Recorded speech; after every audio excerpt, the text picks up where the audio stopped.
जनयुद्धका लडाकाहरू छाती यसो गर्छन्, यो गणतन्त्र त हामीले ल्याएको भन्छन्। गणतन्त्र त आयो नि, धर्मनिरपेक्ष पनि भयो, हाम्रो मुलुक सङ्घीयतामा पनि गयो, तर गाउँ गाउँमा पुग्यो त सिंहदरबार। यो प्रजातान्त्रिकबाट लोकतान्त्रिक भइसक्यो। जनगणतन्त्रका कुरा गर्ने लुवागेहरू प्रधानमन्त्री भइसके। त्यो सामान्ति क्रान्तिकारी कि लुवागेहरू क्रान्तिकारी? हाम्रो जस्ता छैनन्, टङ्गकारी जस्तो रामकुमारी छैनन्। अघि नै मैले भने तपाईँ नै जतिको मान्छेसँग मागेर त म जिन्दगीमा केही पनि लिन्न, तपाईँ हाम्रो फोन पनि नउठाउने भने मैले। पहिला अन्तर्वार्ता चाहिँ जिउ, त्यसपछि कुरा गरेर डाक्टर साहब ल भन्नुभयो, हल्ले त हो बाटो हुन्छ। यो देशमा एउटा इमरान खानको आवश्यकता छ। त्यो मौ भन्छु, सबै फेरि हाँसिहाल्छ। त्यसो भने तैँले नै भए हुन्छ बाबु भन्छु म। त अब कहाँबाट थाल्ने, के गर्ने भन्ने रोदन फेरि मैसँग छ। अनि त्यसो भने यो खालले पैदा भएकाहरूको लागि चाहिँ के छैन त व्यवस्था नेपालमा? यसको लागि इमरान खान नै चाहियो। नेपालमा जति सहज तरिकाले नागरिकता विश्वको कुनै पनि देशमा पाइँदैन। पुवाट उता पछाडिबाट भित्र छिरेछ। मन्त्री 5 चोटि भइसकेको छ ऊ आफू। फेरि मन्त्रीको अवस्था यो हुन्छ नेपालमा। ठ्याक्कै 47 सालमा हामीले जुन प्रजातन्त्र ल्यायौँ, त्यसपछि त्यहाँ नेताको बाहेक अर्काको छोराको भर नै हुँदैन भन्ने मैले सुनेको छु। के रामकुमारी झाँक्रीहरूको त्रुटि हो यो? किन रामकुमारीहरू त्यस्ता छन्? टङ्गकारी जस्ता थिएनन् हिजो। यो भेद कहाँबाट आइपुग्यो? लगातार 6 महिना मैले उहाँलाई सम्पर्क गरेँ, कहिले पनि उहाँ सम्पर्कमा आउनु भएन। त्यही हो, हाम्रा युवाहरू त भन्यो भने रिसाइहाल्छन्, तर मेहनत गर्नमा उनीहरू धेरै नै उदासीन छन्।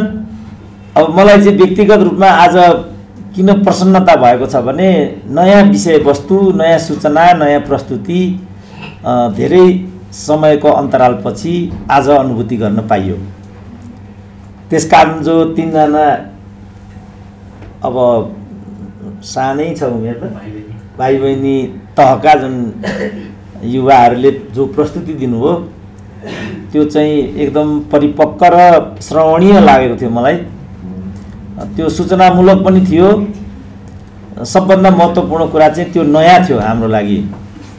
हामी राजनीतिमा जद्दोजहद गरिरहनेहरू जहीँ गए पनि हामीले जद्दोजहदै फेस गर्नुपर्छ। ती जद्दोजहदहरू एकनासका हुन्छन्, ती कर्कश पनि हुन्छन् र कडा पनि सुनिन्छन्। स्वभावतः प्रतिक्रियाहरू पनि उत्पन्न हुन्छन्। त्यो सबलाई झेल्दै यहाँसम्म आइएको। तर आज नयाँ कुरा फेला पारेकोमा एक खालको मन आह्लादित जस्तो पनि भएको छ। बालबालिकाहरूको विषय, हाम्रो समयमा त बालबालिकाहरूप्रति कमसेकम युवाहरूप्रति त चिन्तन पनि एकदमै उच्च हुन्थ्यो र के भनिन्थ्यो भनेदेखि यो संसार तिम्रो पनि हो, हाम्रो पनि हो, तर अन्तिम रूपमा यो युवाहरूको हो र उनीहरू उदाउँदो घाम जस्ता हुन्। जसै घाम अग्रसर हुन्छ तसै उसको तेज पनि प्रज्वलित भएर जान्छ र उनीहरूले समाजमा एउटा सम्भावनालाई अभिव्यक्त गर्छन्, यस्तो भनिन्थ्यो। जस्तो भनिन्थ्यो वास्तवमा युवाहरू पनि त्यस्तै हुन्थे त्यो बेला। तर अहिले ती युवाहरूमा अवसरवाद र भ्रष्टीकरणको यति खराब भस्मासुर सवार भएको छ, तिनीहरूलाई त्यो घामसँग तुलना गर्न पनि हामीलाई असजिलो हुन्छ। प्रश्न आयो, हामी किन यस्ता भयौँ, युवाहरू किन यस्ता भए? यही आजको महत्त्वपूर्ण प्रश्न हो। के उनीहरू स्वेच्छाले त्यस्ता भए?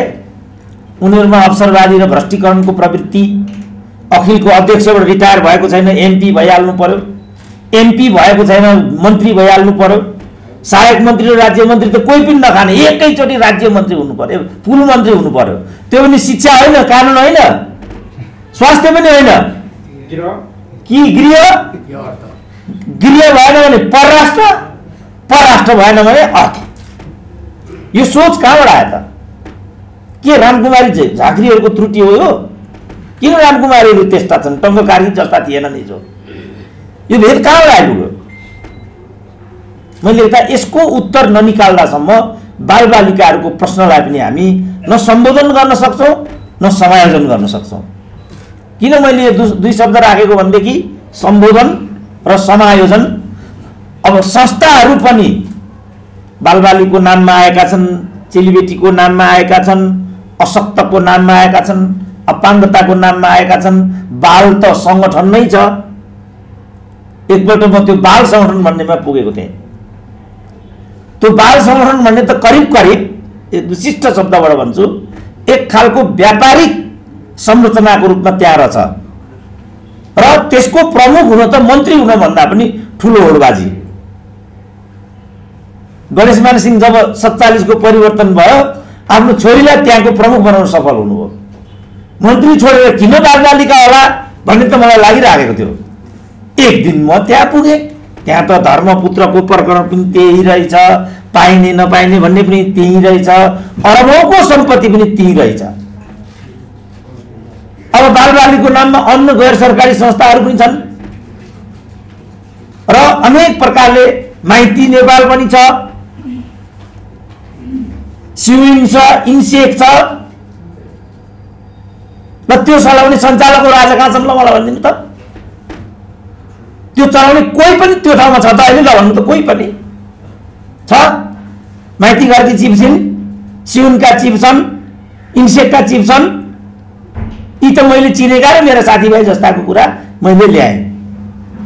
तर जम्मैले यसका माध्यमबाट पनि बालबालिकाहरूलाई ठिक लक्ष्यमा पुर्याउन भूमिका खेलेका छैनन् भन्ने इम्प्रेसन मान्छेलाई परेको छ। भनेपछि त हामी जम्मै उस्तै भन्ने देखियो। जस्तो अघि अमेरिकामा $600 दिने भन्ने कुरा आयो गर्भवती महिलालाई। स्क्यान्डिनेभियन कन्ट्रीमा महिलाहरू गर्भवती हुनको लागि तछार मछार गर्छन्, इच्छुक हुन्छन् उनीहरू त्यहाँ। किनभने गर्भवती हुने बित्तिकै गर्भवती भत्ता आइहाल्छ, त्यो घरैमा आइहाल्छ त्यो। अब हामी कहाँ यहाँ गर्भपतनको होडबाजी चल्छ। गर्भपतनको क्रममा धेरै जसो महिलाहरूले जीवन गुमाउनु पर्छ, किनभने असुरक्षित गर्भपतन गराउन बाध्य छन्। अस्पतालमा गयो भने एक्सपोज होला कि भन्ने डर छ, पैसा दिनुपर्ने हुन्छ, छैन साधन स्रोत। त्यसपछि अघि पूर्णजीले भन्नुभएको विषय आउँछ।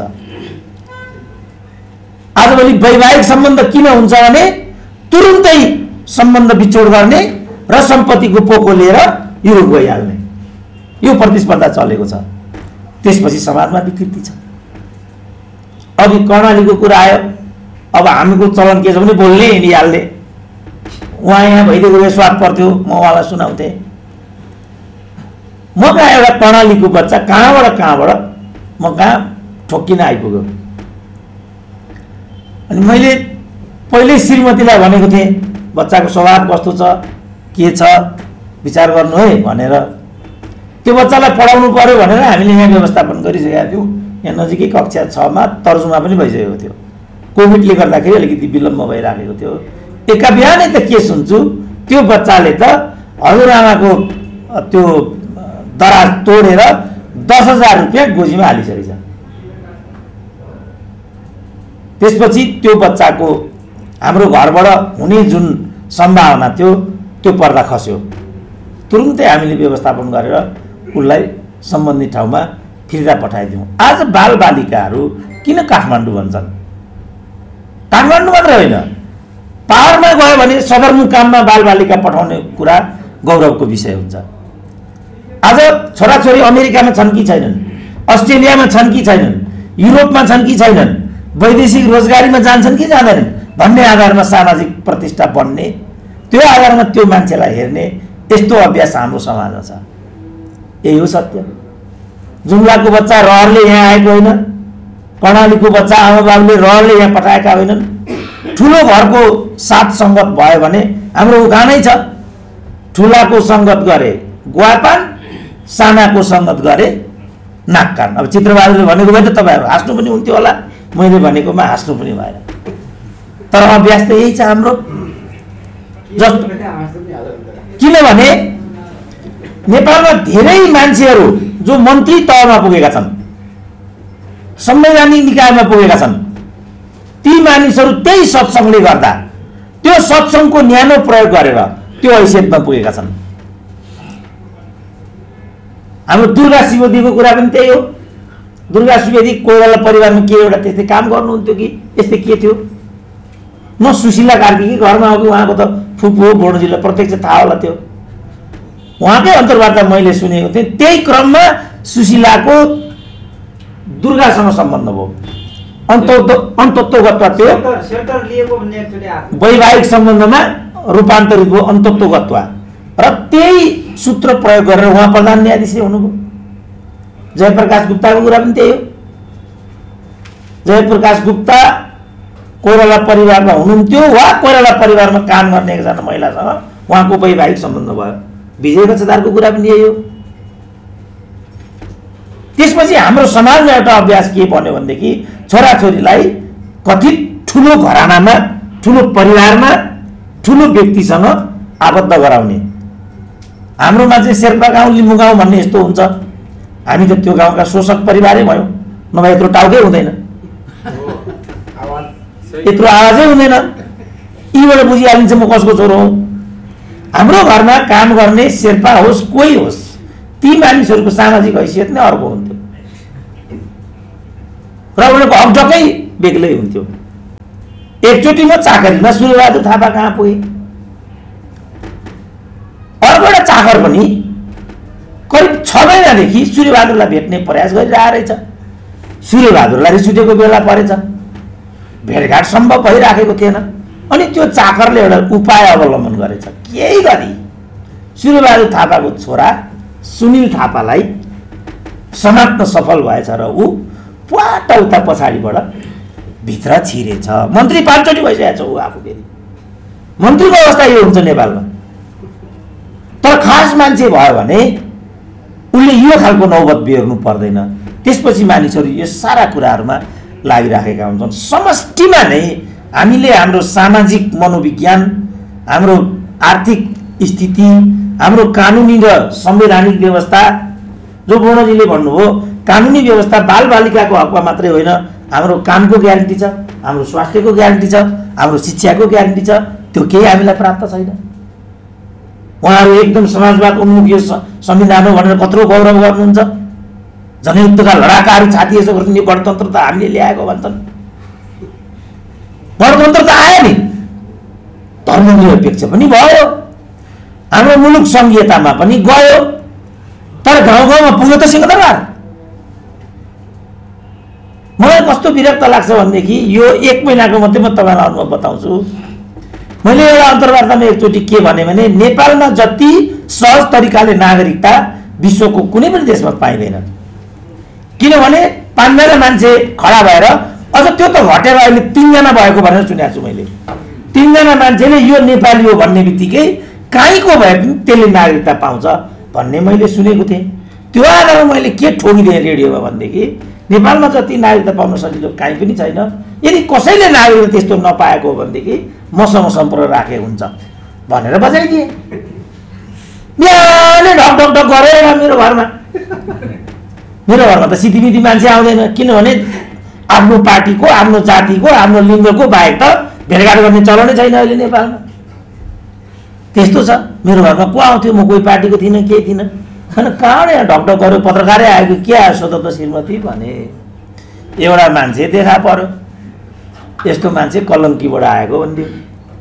अनि म तलै उत्रेँ, के हो बाबु विषयवस्तु भनेर सोध्दा, होइन डाक्टर साहब हजुरले हिजो नागरिकताको कुरा गर्नुभयो, मेरो दिदी यस्तो यस्तो यस्तो 60 वर्षको पुग्नु भएको छ, नागरिकता पाउनु भएन भनिदिनु पर्यो भन्छ केटो त। पक्का हो भने मैले, पक्का हो, कुन जिल्लाको भने मैले, धादिङको भने। ल 4 दिन पछाडि मलाई फोन गर्नु जानु भनेर पठाइदिएँ। अनि धादिङको यसो हेरेँ, धादिङको सबभन्दा आफूले चिनेकोमा कि सुरेन्द्र पाण्डे कि राजेन्द्र पाण्डे।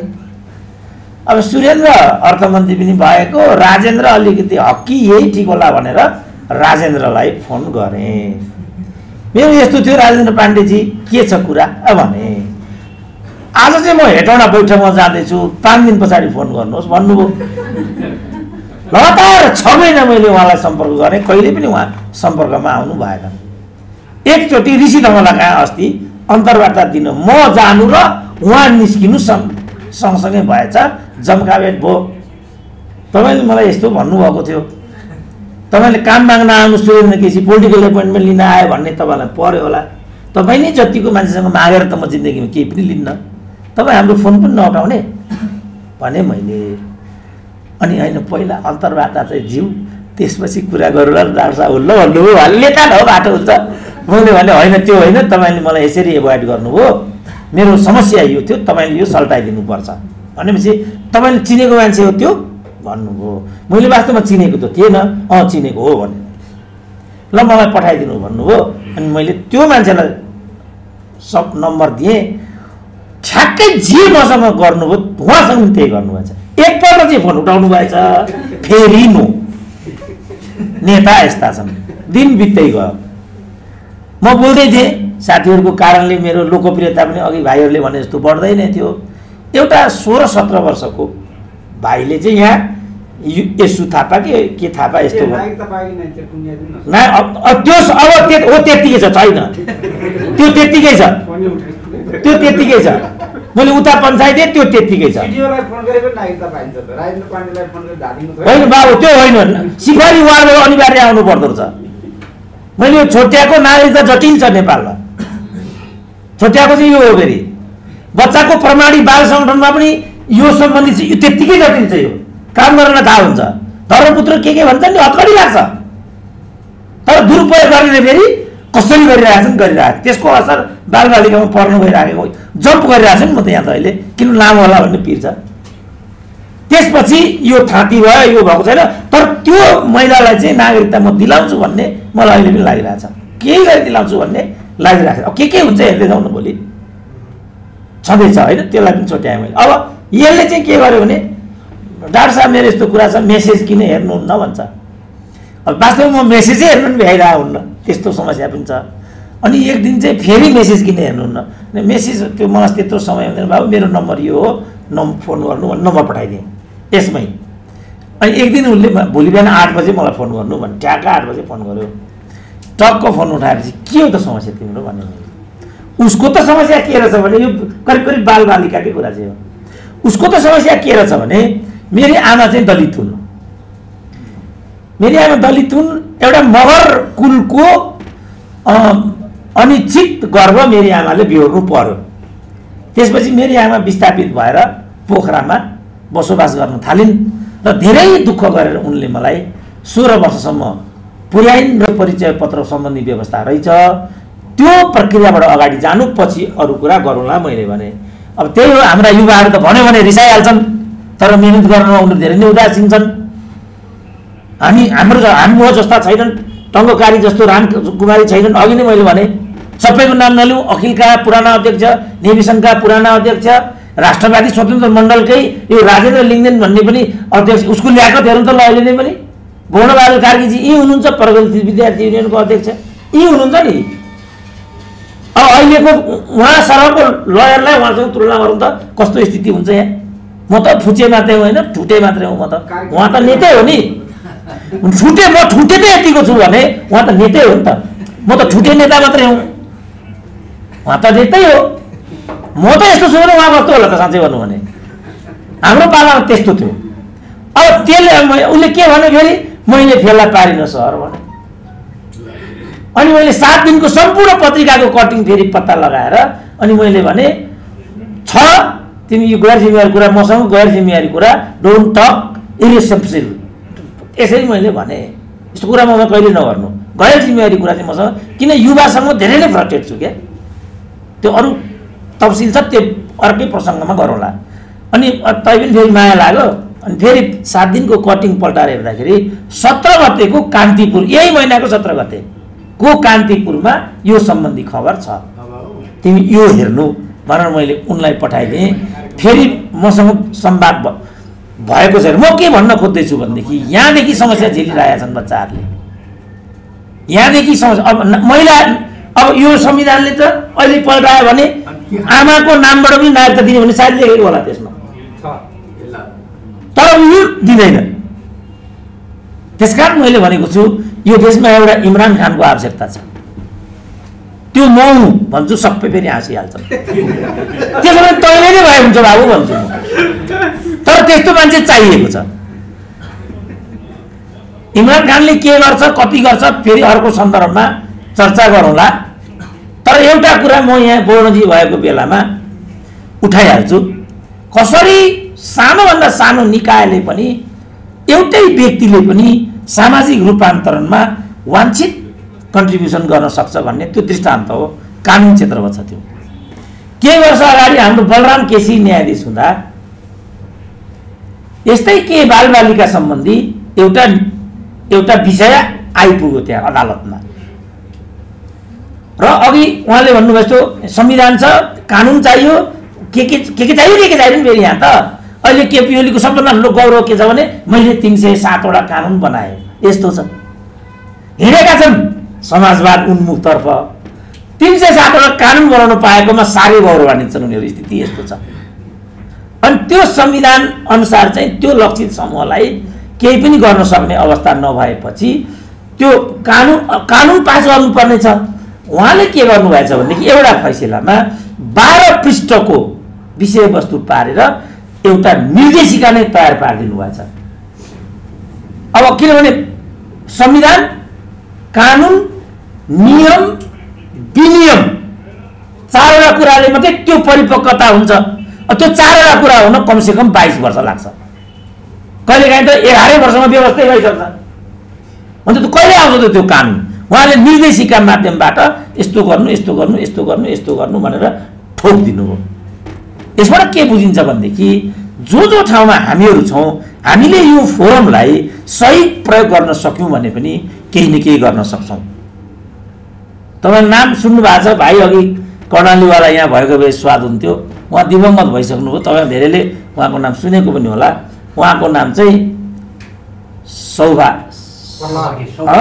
सौभाग्यजङ शाह होइन, सौभाग्यजङ शाह। उहाँ चाहिँ कर्णालीकै हो तर हार्वर्डबाट पिएचडी गर्नुभएको छ उहाँले। उहाँकै भाइकै उमेरमा उहाँ दिवंगत हुनुभयो। तर ब्रिलियन्ट एउटा मात्रै उहाँको मैले आर्टिकल पढेको थिएँ। त्यस्तो आर्टिकल मैले कहिल्यै नेपालमा पढाएको थिएन। कर्णालीकै हो मान्छे त, काठमाडौँ नै आउनुभयो। सायद बुढा नीलकण्ठ भर्ना हुनु। राजाको व्यवस्थालाई हामी प्रतिगामी भन्छौँ। राजाले बुढा नीलकण्ठ खोलेको थियो र उनले जिल्ला 75 जिल्लाबाट चाहिँ सेलेक्सन गरेर एउटा दोडा विद्यार्थी बुढा नीलकण्ठमा ल्याउने यो सिस्टम बसालिदिएको थियो। ठ्याक्कै 47 सालमा हामीले जुन प्रजातन्त्र ल्यायौँ त्यसपछि त्यहाँ नेताको बाहेक अर्काको छोराको भर नै हुँदैन भन्ने मैले सुनेको छु। सिस्टम त हाम्रो लोकतान्त्रिक हो नि। यो प्रजातान्त्रिकबाट लोकतान्त्रिक भइसक्यो। जनगणतन्त्रका कुरा गर्ने लुहागेहरू प्रधानमन्त्री भइसके तर गरिबको छोराको बुढा नीलकण्ठमा भर्ना हुँदैन भनेपछि त्यो सामान्तिक क्रान्तिकारी कि लुहागेहरू क्रान्तिकारी?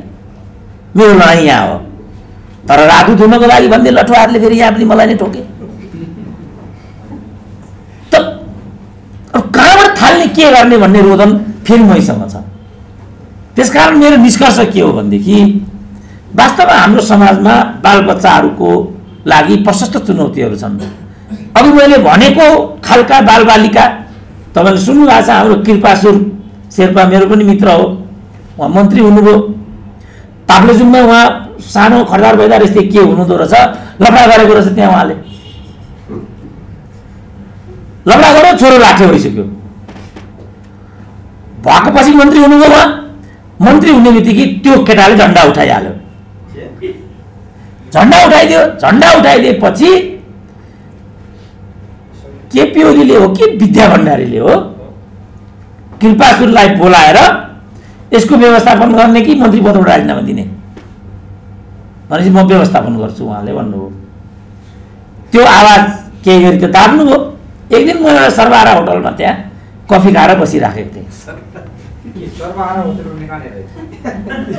यो दिल्ली बजारमा छ क्या, उकालामा गरिब दुखीहरूले खाने होटल हो क्या त्यो।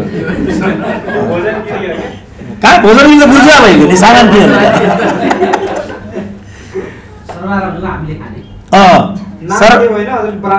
मैले ब्रान्ड गरिदिएको। अनि अङ्कल नमस्ते भन्दै आयो एउटा। मलाई चिन्नु भएन भनौँ। यसो हेरेँ कृपासुर जस्तै छ।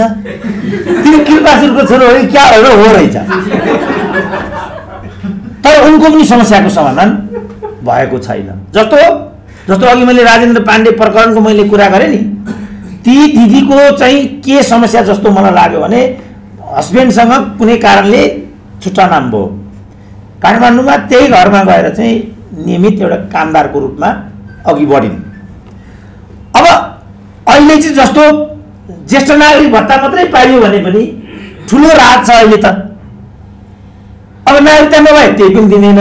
अब अहिले म कोभिडको सुई लगाएर आउँदैछु, सिधै आउँदैछु, त्यहाँ पनि नागरिकतै चाहियो भनेपछि जोसँग नागरिकता छैन उसको त कोभिड पनि नहुने भयो। त्यो अघि मैले बच्चाको कुरा गरेँ, कलेजमा भर्ना पनि नहुने भयो, होस्टलमा भर्ना पनि नहुने भयो। अनि त्यसो भने यो खालले पैदा भएकाहरूको लागि चाहिँ के छैन त व्यवस्था नेपालमा? यसको लागि इमरान खान नै चाहियो? यस्तो पनि हुन्छ कहिले?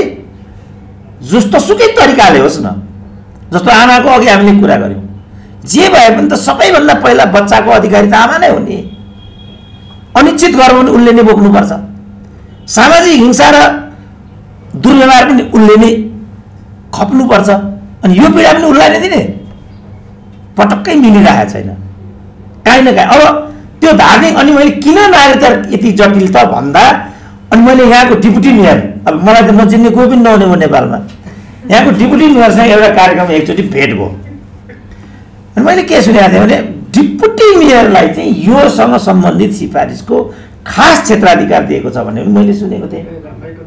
अनि यिनलाई नै म पकड्नु पर्यो भनेर, के छ मेयर साहब यस्तो सुन्छु, यो नागरिकता भन्ने जटिल छ नेपालमा भने मैले। वार्ड अध्यक्षले सिफारिस नगरी त वास्तवमा प्रक्रिया अगाडि जाँदैन अरे, हुँदैन अरे।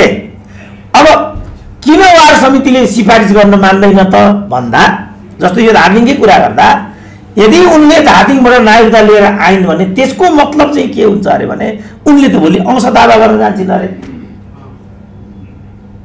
अंश दावा गर्न जाने बित्तिकै त उसले त एकरोटी खाइरहेछ, त्यो त लखेटेको छ। कति हस्बेन्डबाट विमुख हुने बित्तिकै, अरू हुने बित्तिकै लखेटिएका छन्, महिलाहरूलाई अझ गाह्रो भइराखेको छ त्यहाँ। त्यसपछि अब वार्ड अध्यक्षले त्यो सिफारिस किन गर्दैन भने ऊ रिसाउँछ, ऊ रिसायो भने म भोट पाउँदिनँ, ल यसरी जेलिएको छ विषय। त यो तरिकाले समाजमा अनेक उत्पीडनहरू छन्, चुनौतीहरू छन्। यो जो बालबालिकासँग जोडिएका यो आश्रय, अपहरण बच्चाको कुरा हामी गरिरहेछौँ। सानो बच्चालाई लगेर सडकमा फाल्ने कुरा त सामान्य भइसक्यो। अब आमा बाबु लगेर छोड्छौँ हामी। अब पठन पाठन इत्यादिको हामी कुरा गरिरहेछौँ। कतिपय त्यो गराउनै पर्ने बाध्यात्मक अवस्था छ, आशाहरू छन्, अरू कुराहरू छन्, के छन्। अब यहाँ त सजिलो भन्ने कुरा त केही पनि छैन। त्यस्तो भएको हुनाले समष्टिमा यसलाई हामी कसरी व्यवस्थापन गर्न सक्छौँ, समष्टिमा नै हामीले यो किसिमको सामाजिक दुर्व्यवहारलाई कसरी हामी निरुत्साहित गर्न सक्छौँ। तर ठ्याक्कै ग्राउन्ड रियालिटीमा उभिएर यसले कतिपय चाहिँ राम्रो एउटा परिणाम पनि दिइराखेको छ। कतिपय ठाउँमा व्यापारिक ध्येयले पनि यी चिज गरिराखेका छन्, कतिपयले यसलाई कमाउने एउटा माध्यम पनि बनाइराखेका छन्। त्यसपछि विषय बदनाम भएर गएको छ। त्यसकारण यसलाई सुनाममा ल्याउनको लागि हामी जम्मैले आफ्नो दायित्वलाई वहन गर्नु पर्यो। पहिलो त त्यसलाई बोध गर्नु पर्यो, त्यसपछि हामीले न्यूनतम रूपमा अब केही न केही आफ्नो फाइदा बिना त कसैले केही पनि गर्दैन, तर त्यसलाई पारदर्शिता दिनु पर्यो।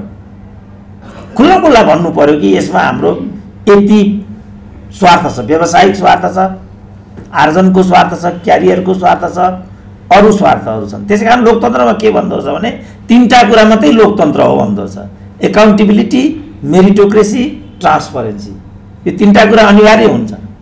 यो तीनटा कुरा भएन भने त्यो लोकतन्त्र हुँदैन, त्यो मोबोक्रेसी हुन्छ। अहिलेको लोकतन्त्र यो लोकतन्त्र होइन। खालि दल खोल्न पाउने र अभिव्यक्तिको स्वतन्त्रता मात्रै लोकतन्त्र हुँदैन। अब होइन, प्रतिबन्धै त कहाँ थियो होला र, थियो र। अब यसलाई कसरी हेर्ने, अब यसलाई कसरी हेर्ने त्यो पनि प्रश्न छ फेरि, होइन? एउटा अर्कै प्रश्न छ नि त, त्यसलाई त्यस्तोलाई कसरी हेर्ने भन्ने पनि विभिन्न बाहना गरेर त्यो चिज गरिरहेको। सबैभन्दा मैले देख्दाखेरि हास्यास्पद चाहिँ के हुन्छ भनेदेखि जसले त्यो गर्नु हुँदैन भनेर यति बन्डर गरेको थियो त्यसले नै त्यो गर्नु चाहिँ मैले देख्दा साह्रै नै विडम्बनायुक्त छ। बरु त्यो चाहिँ मैले देख्दा विचारणीय छ। जे होइन भनेर हिजो त्यत्रो गरियो अनि यो प्रक्रियामा आइयो, शेरबहादुर भन्दा पनि प्रतिगामी निस्किनु भनेको त आश्चर्य हो नि आफैमा। आफ्नै साथीलाई कुट्ने, पिट्ने, थुन्ने, छेक्ने, त्यो त अकल्पनीय हो नि। अब अहिले यहाँ प्रतिबन्ध फुक्याउँ, वार्ता गऱ्यौँ भन्छन्। जिउँदै छु म पहिलो वार्ता लिएर बालबटार जाने। तपाईँले कमसेकम यतिसम्म भागले गरिदिनुभयो, गर्नुभयो, यसले एउटा विषयलाई यहाँसम्म ल्याइदियो, यस्तो छ यहाँको चलन। त्यसो भएको हुनाले अब हामी यो जो उहाँहरूले विषय लिएर आउनुभएको छ त्यो विषयबाट चाहिँ हामी आज नयाँ तरिकाले, नयाँ एउटा बौद्धिक बहसको रूपमा हामीले आजको विषयवस्तु, आजको सामग्री हामीले अनुभूत गरेका छौँ भन्ने कुरा मैले अघि पनि गरेँ। कतिजना यसमा तेस्रो लिङ्गीको समस्या यस्तै छ। अब तेस्रो लिङ्गी भन्छन्, अब संसार गर्छन्। तेस्रो लिङ्गी भएर कोही जन्मियो, त्यसको के दोष छ त्यसो भन्नु त? एउटा पनि दोष छ भने के हो त्यो दोष? मैले तेस्रो लिङ्गी जन्माउने सन्तान, अनि समाजले यो हेर यस्तो आयो भन्दै अनि उसलाई चाहिँ टकटकिने भनेपछि के कुरा हो त त्यस्तो? कसैलाई अछुत भनेका छौँ? मान्छे पनि छुत र अछुत हुन्छ कहिले। गाईमा मेरो घरको कुकुर गोडातिर बस भनौँ भने टोक्न आउँछ, त्यो अनिवार्य सिरानीमा बस्छ। बासी खानेकुरा कहिले पनि खाँदैन, चिसो खानेकुरा त्यो भने पनि खाँदैन। कुकुरको आज यो स्ट्याटस छ। मान्छेलाई हामीले घरभित्र बस्न नदिने भन्छौँ, कहाँ छ नि कुराकानी त? यो सब चुनौतीको बिचमा हामीहरू छौँ। बालबालिका त्यसमा एउटा आइटम हो। उनीहरूलाई कसरी व्यवस्थित गर्न सकिन्छ, संरक्षित गर्न सकिन्छ, उज्यालो भविष्य दिन सकिन्छ, हामी सबैले फेरि एकपल्ट सोचौँ। त्यतातिर सोच्नको लागि आजको मञ्च एउटा अवसर हो भन्ने मेरो बुझाइ छ। यो आयोजनाको लागि प्रस्तोताहरूलाई बधाई दिन्छु, आयोजकहरूलाई धन्यवाद दिन्छु र म बिदा लिन चाहन्छु। धन्यवाद।